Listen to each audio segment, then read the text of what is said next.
Hello, everyone. I'm Mario Florio. Welcome back to a food podcast where we talk all things food, local establishments, local great restaurants, and people and food that makes me go Right now, I'm here at D. Palmieri's Bakery, Killingly Street in Johnston, with owner Eric Palmieri, who does more than just make pizza. He creates art. Thanks so much for joining me. Oh, thank you for having me. So let's start talking about how you got into pizza art. What was the first thing you actually made? So the first thing I actually made was an American flag pizza, and I made it for the 4th of July. It was about 5 years ago. And, I just thought it was like a fun thing that sort of naturally lent itself to pizza, right? Because you could use pepperoni for the stripes, and I just used some olives for the stars, and it was a really basic sort of thing, and people loved it. People really loved it. It was, it wasn't too expensive, and people could get it for their barbecues and cookouts and stuff. So that was the first thing I did, and that seems like forever ago now. And then I know, the next thing was doing Patriots-themed pizzas for people's parties and things, or the Super Bowl. Yeah, so when I started making the Patriots pizza, it was the year they were in the Super Bowl. I think it was 2017. And I remember that year for the Super Bowl, I think I made like 25 of them. And again, it was a pretty basic design. You could even look back and think it was sort of crude looking, because I've updated it since then. But it was again, it's sort of just bringing an element of fun to food, and it's something that people can get for their party, and they can show, hey, look at this, and everyone is like, oh wow, where'd you get that? It's just a fun conversation piece, and it's sort of just the idea that I'm adding any sort of element of fun to people's get-togethers is just the best feeling ever. That's great. And then over the years now, how long have you been doing it for now? So it's been about 5 years. I would say probably the last 3 years I've really been putting a lot of energy and effort into seeing how far I can take the designs, how intricate I can make them, learning different techniques, because I'm not an artist by trade, and there's no manual on pizza art that you can read, or a tutorial on YouTube that you can watch. So developing all of these techniques as I go, learning how to use different ingredients to do shading and highlighting, and how to create certain textures depending on how you cut up the ingredients, or which types of ingredients you use. If you use a slice of breaded eggplant, for instance, it gives you sort of a like, say you're doing an animal like a bear or something. It gives you a sort of a short-haired look to it. But if you chop it up really fine and dice it up really, really small into little crumbles, you get a much sort of furrier look. So like, these are all the sorts of things I've been developing over the most of the last 3 years, where I've really put a lot of time into it. There's probably been a lot of trial and error over the years. What works, what doesn't work, different ways of doing things, huh? A lot of trial and error, yes. There are a few times where I was making a pizza not necessarily for a customer, but just for promotional purposes, or just for myself, or for art purposes, where I spent 2 or 3 hours doing it, and it just wasn't working out for one reason or another. Either I couldn't get the dimensions right, or I couldn't, I just hadn't really thought about certain issues that would crop up with ingredients. One common issue is when you're using pepperoni is the oils tend to leak out, and so if you don't have like a hard barrier between the pepperoni and the rest of the pizza, your color scheme is going to be really off, unless you're going for like a bloody look or something. Then maybe it would work out. But things like that. So there's definitely a lot of trial and error for sure. It blows my mind that you told me you're not an artist by trade. It's not like you grew up drawing or anything like that. That's right. Nope, I'm not. I always loved like art class in high school, but that's pretty much the extent of my artistic expertise until I got into this. And I think what was really fun about this for me was, there's nothing to compare it to really. So I think that helped my confidence a lot, especially early on, feeling like, I'm the only one who's really doing this. I really have a lot of freedom to sort of play around and learn as I go, as opposed to, in other disciplines of art, it's like there's been thousands of years of, painting, for instance, that people can look to. And so there's a lot of pressure to have all those techniques down. Whereas for me, it's like, I think people kind of give me a pass if the shading or the highlighting isn't just right, because who's using pepper powder to do shading, So no, I'm not an artist by trade. At least I am now, but I wasn't before. Yeah. That's crazy. In terms of designs, are there some that are more popular that you get requests for, or one of the most outrageous ones? Kind of what stands out in your mind? I get a lot of portraits recently. I think, and that was something that was really difficult at first when I first started to do it, because the human face, they're so unique to that person, to where if if the eyes are just slightly bigger than they really are, or slightly smaller than they really are, it doesn't look like the person anymore. It really has to be very exact. So I've gotten very good at that, and people seem to be happy with those. And so I've gotten a lot of portrait requests. People love getting their pets on pizza too. Mm-hmm. That's a fun one. And I love doing animals because there's so much area to play with texture and things like that.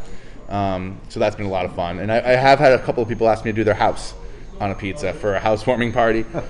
So there's really no limit to what I can do. There's always certain practical limitations, but I'm up for doing pretty much anything. And I always try to work with people on whatever idea they might have for a pizza. I know you've done some celebrities, some famous faces. What are some of your favorites or the most famous people you've done? Well, the Mario Hilario obviously is clearly one of my favorite celebrity pizzas, and that was a lot of fun to do. That was really fun when you came in, and I think it was Lindsay who had approached me for that to do that, or Jessica maybe approached me to do that, and that was fun. But I've also done Freddie Mercury, which is the biggest pizza art I've done. I did that on 6 full sheet pans, so just doing quick math in my head, I think that was like 3 feet by 5 feet, about somewhere in that range, and that was really fun to do. Very challenging, even just sort of practically, having to work upside down a lot of the time because you can't reach, 5 feet across to do the eyes or do whatever. You have to literally work upside down. So that was challenging and fun. But so yeah, I've done Freddie Mercury, I did Amy Winehouse. That came out really great. And then a lot of the cartoon characters I've done too have been a lot of fun for me because I'm a huge pop culture movie nut.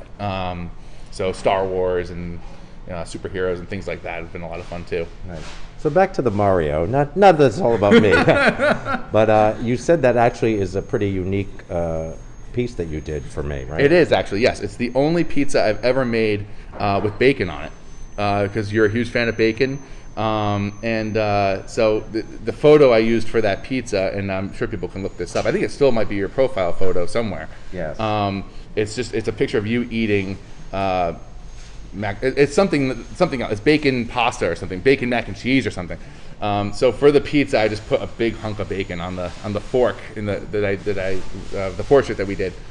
So that was really fun. And with a lot of the collectible stuff that I'm doing now with my pizza art and the NFT stuff I'm doing, people can track different traits, different elements of your art. So people can say, hey, I've got the only pizza that has pizza art that has olives on it, or I've got the only pizza that's got bacon on it, or whatever. And so that actually becomes kind of a cool element of this whole other side of pizza art that I've been spending a lot of time on recently. So you've got definitely one of the most unique, most rare works of pizza art ever made is in fact the Mario. I am honored.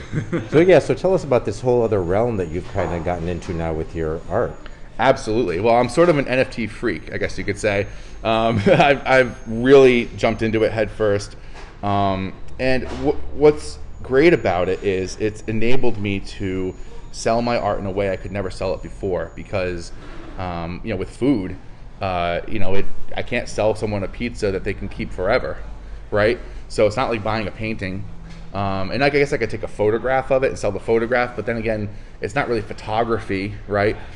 So with the NFT, it allows me to sell my pizza art as a representation of this digital token, which gives the art authenticity. And before this technology came out, you could just make as many digital copies of a work of art as you wanted to, and there's no way to say, okay, this one's authentic or this one's real. And by attaching it to this digital token, it sort of says to everyone else in the art community, this is the one that's legit. This is the one that's real. This is the one that was made by this artist or whatever. And I wouldn't be making 6 sheet pan large pizzas if it wasn't for this technology, because I'd have no reason to. I wouldn't, to spend 8 or 9 hours making a pizza art, to not be able to sell it. It's important to be able to, at least recoup the time I put into it. Yeah. So it's just opened so many doors, and I'm developing a trading card project based around pizza, where people can collect certain toppings and then cash them in, and I'll make them a pizza and then photograph it and sell it. I can give it to them digitally. So there's just all sorts of things I've been dipping my feet into because of this NFT technology, and it's just been huge for my life as an artist and for what I do. Do you now just get bored making a plain old pizza? When it comes to pizza, Mario, I never get bored. I love pizza. I like to tell people that I eat pizza for breakfast, lunch, and dinner. I love pizza. Sometimes there's really few things better than just a pepperoni pizza. Sometimes just right hot out of the oven. A lot of times simplest is best. When it comes to pizza, I'm like, it's whatever you want, anything goes. I don't care if it's on a piece of dough and it's and it's got some veggies on it and it's got some cheese on it. It's all good in my book. Yeah. And are there like a kind of a staple of ingredients that you find work really well in terms of the texture and the color, and those are your go-tos? Yeah, for sure. So for outlining and things like that, I almost always use black olives. Black olives have such a dark, like just a real black color, that for outlining and for really dark areas of a work of art, they work perfectly. And you can use them either, you can break them up and use the little slices of them, or you can chop them really small to fill in dark areas. There's actually a lot of versatility to them. So I use those pretty much all the time. I use a lot of chicken, especially for portraits and things like that. Breaded eggplant is something I use a lot as well. Pepperoni actually isn't something I use that often, again, because of the bleeding issue. There's actually a lot of issues there. But for reds, a lot of times I'll use roasted red peppers or something like that. Those are the sort of most used ones. What I thought was interesting, I didn't realize, is in terms of how you cook it and how long you have to cook it. It has to already be partially cooked when you create the piece of art. That's right, because I think because this is art that is meant to be eaten, and there's sort of that practical side to it. It's not just about looking good before it's cooked. It has to look good after it's cooked when I give it to the customer. So if I were to just cook it all from scratch with raw dough and fresh sauce and all that stuff, the ingredients would slide all over the place. It's actually sort of what most people envision the pizza would look like after it's baked, because I get that question a lot. So what I do is I actually pre-bake the pizza shell, the dough, with the sauce on it. And then I put the cheese and all the ingredients and all the designs and everything on top of that after it's been pre-baked and cooled. And this way I only have to put it back on the oven for about 5 or 6 minutes usually, just long enough for the cheese to melt, and all the ingredients stay nicely in place, and the design doesn't move, and everything looks great. And so that was something I had to figure out early on, because this wouldn't work if the design only looked good before it was baked. It had to look good after it was baked too, so I had to figure that out. If someone wants a special pizza for some kind of party, special occasion, how far in advance are you booking lately? Lately, it's about a week. I used to do it just up to the day before. A lot of that's because, like most businesses, we're a little short-staffed, at the moment. That's part of the reason.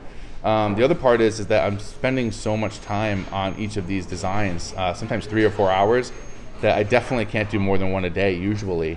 And also because, I just want to spend more time thinking about how I want to go about it. Getting 1 day's notice, a lot of times I just haven't had enough time to think about how I'm gonna do certain aspects of what this person wants me to do. Usually it's about a week is probably safest for sure. In addition to the requests you get from people, you must come up with your own ideas of things you want to do. Is there something on the horizon that you've been thinking about, like this is your goal to create this next? Absolutely. So there's a couple of things actually. So one is I've been wanting to do this idea of a pizza mural for a long time. I call it a pizza mural. It's not something that's going to be on a wall because that does gravity. It doesn't make sense.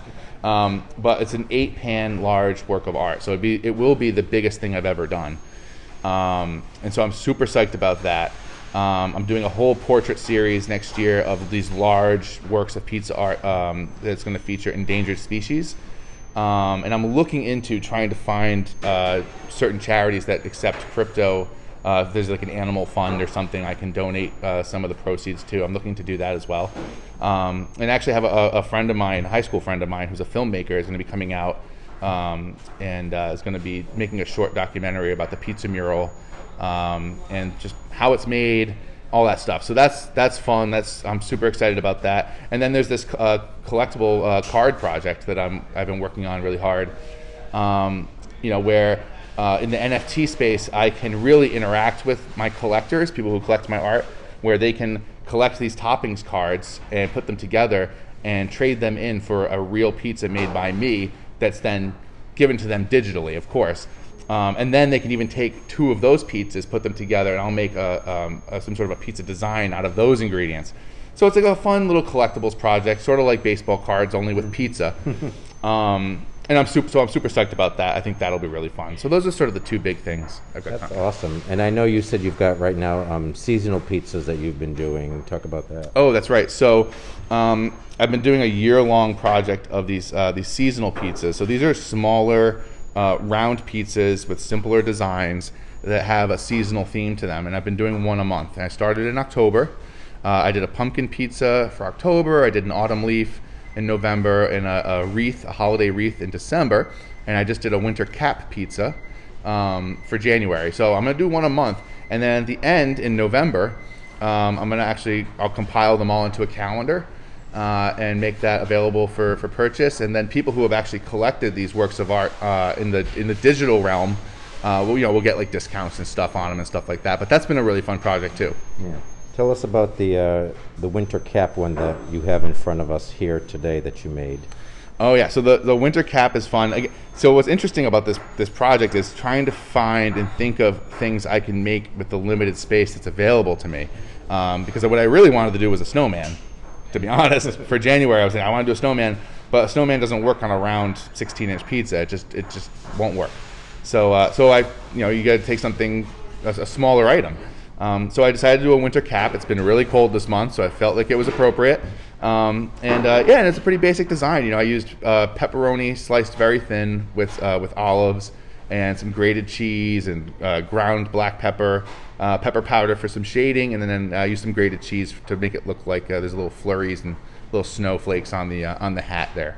Yeah, I saw you put the finishing touches on it. It's amazing how detailed you can get with these things. Of course, I have to try it, because I can't be in a pizza place and not try the pizza. Right so.